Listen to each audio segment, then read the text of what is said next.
Hace mucho que no nos vemos. ¿Cómo están? Yo la verdad es que estoy más o menos. Pero da igual. Hoy les traigo un iceberg nuevo. El iceberg de los asesinos en series más aterradores del mundo. Seguramente ustedes ya conocen algunos asesinos más terroríficos, como estos que están viendo en pantalla, así que, sin nada más que decir, empecemos.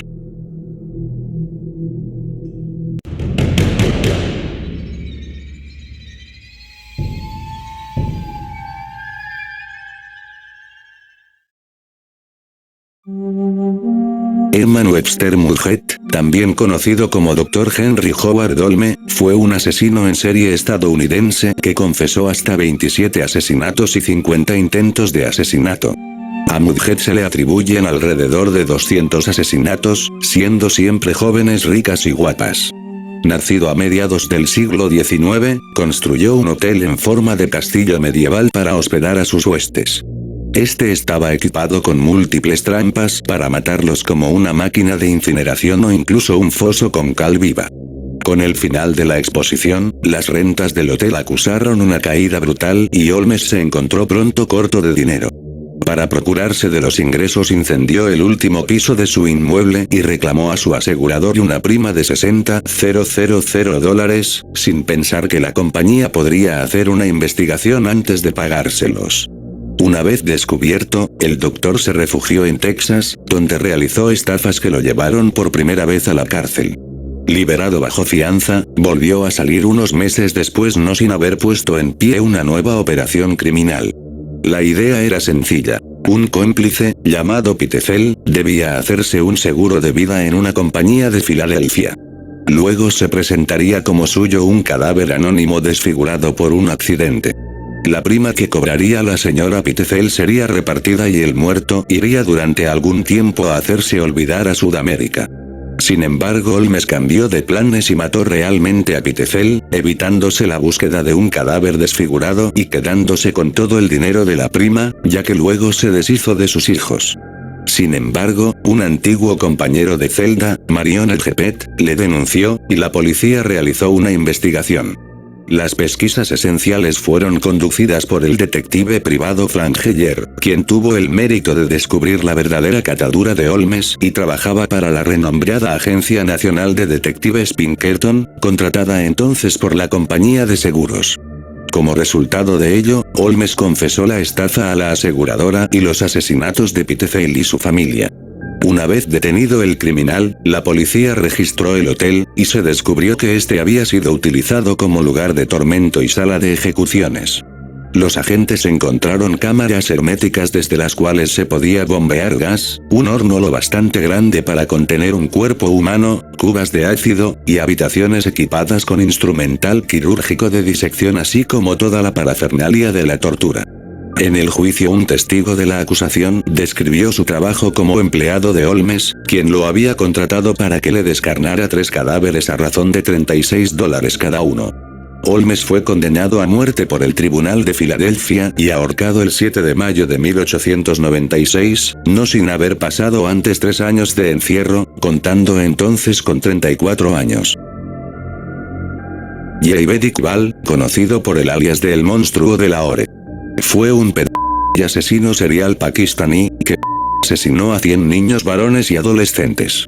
Fue condenado a justicia retributiva, en pocas palabras, fue condenado a ser y luego disuelto en ácido, tal como hizo con sus víctimas. Y a pesar de que este castigo había sido bien recibido por la población general, el ministro interior pakistaní, Moinuddin Haider, se negó totalmente a que fuera castigado, por lo que declaró que no lo permitiría. Iqbal fue condenado a muerte. El juez dictó sentencia diciendo: serás hasta la muerte delante de los padres cuyos hijos mataste, tu cuerpo será cortado en 100 pedazos y puesto en ácido, de la misma manera que mataste a los niños. El ministro del Interior, Moinuddin Haider, contradijo la sentencia al afirmar que Pakistán es signatario de la Comisión de Derechos Humanos, por lo que tales castigos no están permitidos.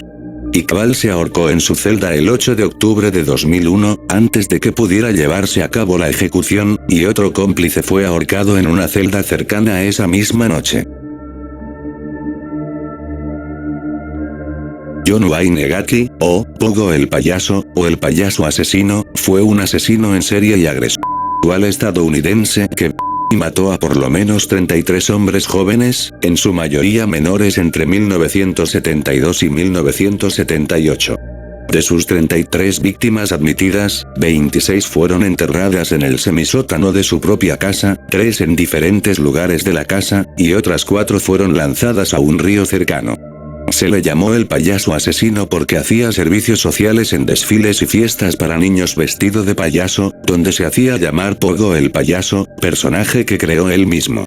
El 6 de febrero de 1990 comenzó el juicio de Gacy en Chicago. Durante el juicio, se declaró inocente, alegando problemas de orden mental. Sin embargo, su testimonio fue rotundamente rechazado, ya que se le realizaron estudios, dando resultados negativos, es decir, que no tenía ni padecía de problemas mentales. Su abogado argumentó que John tenía lapsos de locura temporal en el momento de cada asesinato, pero antes y después, recobraba la normalidad para atraer y disponer de las víctimas. En un momento del juicio, la defensa de Gacy intentó afirmar que los 33 asesinatos fueron muertes accidentales como parte de una asfixia erótica, pero el forense del condado de Cook demostró con evidencia que estas afirmaciones eran imposibles. Además, Gacy ya había confesado a la policía y era incapaz de suprimir tal evidencia. John Wayne Gacy fue hallado culpable el 13 de marzo y fue sentenciado a varias cadenas perpetuas y varias penas de muerte. Fue ejecutado por inyección letal el 10 de mayo de 1994, sus últimas palabras, que revelan su personalidad y su no arrepentimiento por sus crímenes, fueron: "Matarme no hará regresar a ninguna de las víctimas. El Estado me está asesinando. Nunca sabrán dónde están los otros. Bese". Ed Gein es uno de los asesinos más tristemente célebres de la historia criminal de Estados Unidos, también conocido como el carnicero de Plainfield, Wisconsin, en honor a la localidad donde cometió los hechos. Su caso inspiró muchos de los personajes más conocidos e icónicos de obras literarias y cinematográficas de terror y suspense de los años 60, 70, 80 y 90, como por ejemplo, Norman Bates, Leatherface, o La Masacre de Texas, y The Silence of the Lambs. Les contaré uno de sus asesinatos. El 8 de diciembre de 1954, un granjero del pueblo llamado Seymour Lester entró en la taberna de los Hogan y la encontró desierta a pesar de estar la puerta abierta y las luces encendidas. Al ver que nadie salió a atenderle, indagó por la estancia y encontró un cartucho calibre 32 junto a un rastro de sangre seca que empezaba justo detrás de la barra y conducía hasta más allá la puerta trasera. El rastro conducía hasta el aparcamiento de detrás del local, donde el hombre pudo observar que el coche de la propietaria, Mary Hogan, seguía aparcado en su sitio habitual y que el río de sangre se perdía junto a unas marcas de neumáticos recién hechas en la nieve. La verdad, es que si yo me cruzo a este sujeto, creo que no tengo opción de escapar. Sobre este asesino serial no hablaré mucho, porque YouTube me pisa la cabeza. En fin, el asesino del Zodíaco fue un asesino en serie no identificado que acechó el norte de California, Estados Unidos, entre diciembre de 1968 y octubre de 1969. En una carta, presuntamente suya, confesó el asesinato de 37 víctimas, aunque las únicas confirmadas fueron 7 personas. De las mismas, solo 2 sobrevivieron para dar pruebas sobre la identidad del asesino, aún desconocida. Se estimó que el Zodíaco, así era como él mismo se denominaba, tendría entre 40 y 50 años en el momento de sus crímenes. Que era blanco, corpulento, de pelo castaño, que tenía conocimiento sobre lenguajes cifrados y poseía una gran inteligencia. El asesino del Zodíaco atacó a las 7 víctimas conocidas en Benicia, Vallejo, el lago Berryessa y San Francisco entre diciembre de 1968 y octubre de 1969. Las víctimas fueron 4 hombres y 3 mujeres de edades entre los 16 y 29 años. Bastante perturbador.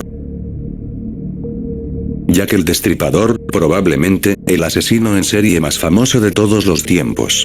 Su seudónimo se debe a una carta difundida en los medios bajo en su nombre. Sus víctimas procedían de los barrios bajos de Londres, siendo corrientemente prostitutas. La estrangulación y el degollamiento era su forma de matar. Además, extrajo a 3 de sus víctimas los órganos. La cantidad de víctimas no es fija, ya que algunos le atribuyen ciertos asesinatos y otros no. Jamás fue cazado y su historia es representada y adaptada en multitud de medios. Como dije anteriormente, conocido por ser supuestamente el asesino más famoso de todos los tiempos. Cayetano Santos Godino, uno de los primeros asesinos en serie conocidos de la historia de Argentina. Conocido como el Petiso Orejudo, siendo tan solo un muchacho ya intentó varios homicidios con varios jóvenes de 2 y 3 años. Llegó a confesar hasta 4 asesinatos y varias intentonas fallidas. Fue enviado a varios hospitales psiquiátricos, y las causas de su muerte no quedaron del todo claras. 10 años después, en 1923, se le trasladó al penal de Ushuaia, Tierra del Fuego, conocida como la cárcel del fin del mundo. En 1927 los médicos del penal, basándose en los estudios pseudocientíficos de Lombroso, creían que en las orejas radicaba su maldad, por lo que le practicaron una cirugía estética para achicárselas. Este radical tratamiento no tuvo resultados. Sobrellevó los largos días de la cárcel, sin amigos, sin visitas y sin cartas, y murió sin confesar remordimientos. Las circunstancias de su muerte, ocurrida en Ushuaia el 15 de noviembre de 1944, siguen siendo nebulosas. Se presume que murió a causa de una hemorragia interna causada por un proceso ulceroso gastroduodenal, pero se sabe que había sido maltratado y, con frecuencia, violentamente. Según otros, los policías del penal habrían comentado que Godino murió a manos de los reclusos, quienes lo golpearon hasta matarlo, luego de que éste matara al gato que los presos tenían de mascota. Un asesino bastante aterrador. Erzsébet Báthory, condesa y aristócrata húngara del siglo XVI. Conocida como la Condesa Sangrienta, tiene el récord Guinness de la mujer que ha realizado más asesinatos en toda la historia, con un total de 650. Se dice que los asesinatos que realizaba estaban relacionadas con su obsesión por la belleza eterna. Utilizaba la sangre de sus víctimas para mantenerse joven. Creo que pasaré con el siguiente.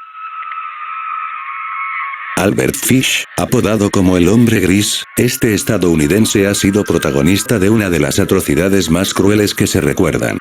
Por así decirlo, jugó al estilo adulto a más de 100 niños. También declaró haber acabado con 5 personas. Entre sus cargos, se encuentra el de homicidio y canibalismo.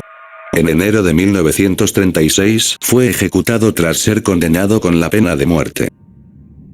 Charles Manson, fue un criminal, líder de una secta y músico aficionado estadounidense, conocido por liderar lo que se conoció como la familia Manson, culpable de asesinar a un total de 7 personas, entre las que se encontraba la actriz Sharon Tate. Su peculiaridad fue la de arrastrar con él un grupo de seguidores, que también realizaron varios asesinatos. El 1 de enero de 2017, Manson fue llevado a un hospital de Bakersfield, debido a un desangramiento. Una fuente le dijo a Los Angeles Times que Manson se encontraba en estado grave. Una semana después, Manson regresó a una prisión en el centro de California tras el problema médico. El 15 de noviembre de 2017, una fuente no autorizada para hablar en nombre del Departamento de Correcciones, confirmó que Manson había ingresado en un hospital de Bakersfield, aunque el Departamento de Corrección y Rehabilitación de California jamás lo confirmó. Manson falleció en el hospital 4 días más tarde, el 19 de noviembre, una semana después de cumplir 83 años. Andrei Chikatilo, conocido por ser el peor asesino de toda la historia de la Unión Soviética. Se especula que al menos 52 mujeres han sido asesinadas. Las mataba para satisfacer sus deseos de adulto. En su primer asesinato, llamó a una joven muchacha, a la cual desvistió de manera agresiva. Accidentalmente observó cómo comenzó a sangrar tras sufrir un arañazo, lo que le produjo una erección. Finalmente la acuchilló hasta la muerte. Su modus operandi siempre consistía en apuñalar de 40 a 50 veces y mutilar diferentes partes del cuerpo. Su muerte llegó tras ser condenado a muerte en 1994. Bueno, y hasta aquí finalizó el iceberg. Bueno, en sí no el iceberg, sino que el video, del nivel 1. Aún me quedan 2 niveles más, en donde se encuentran los asesinos más escalofriantes del mundo. Así que, sin nada más que decir, me despido hasta aquí. Nos vemos en la siguiente parte. Hasta luego.